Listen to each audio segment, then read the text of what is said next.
This is Ben, the CEO of Penji, and I'm going to give a demo of how Penji supports the AARC Tutoring Center. At the home screen, here we can open the side menu and navigate to our profile. Here we can edit all the main fields and go back to the home screen. At this point, we can choose to either attend a weekly session or view drop-in tutoring times.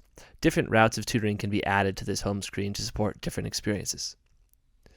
We're going to choose attend a weekly session and pick our class, Chem 1133. Here we see the availability offered by the tutors in this program for this specific class. We're going to go ahead and pick Tuesday at 9 a.m. We can edit the start and end times. This is an optional feature. And then once we do so and continue, we'll see the available tutors for that time. We'll choose Laura. We could chat at this point, but we'll continue. At this point, we can select the location that we'd like to meet with Laura in. The student can control this, or you can also have the tutor control location as well as a different setting.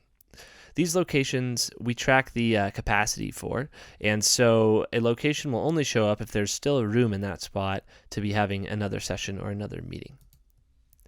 So moving forward, we see the summary of our session. We will click complete, and then this request will be sent to Laura for approval. You can see that the session is pending now on my home screen. And then if I open session details, we see that Laura has an invited status.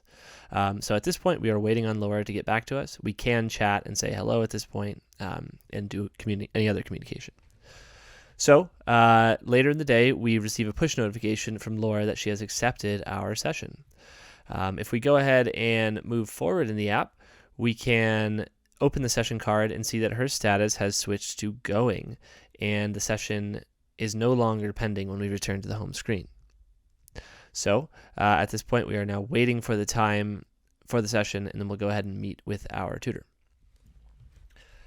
The day of the session, we get to our location. Because the AARC does group sessions, we actually have the potential of having up to 4 other students in this session.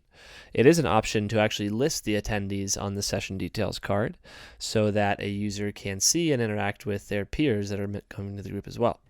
Now, it is the day and time, and we meet up with Laura. We open the session and click Start Session when we're ready. Laura will do the same on her end, and this kicks off a stopwatch that basically ticks upward until both parties click End Session. This allows you to see specific data on how long meetings were, and maybe more importantly, just see which students actually attended and which sessions were actually started. At this point, we have a feedback log that can be offered to both tutors and students at your discretion, at your choice. And these questions can be customized as well in terms of adding other drop-downs or adding other requests for information from either party.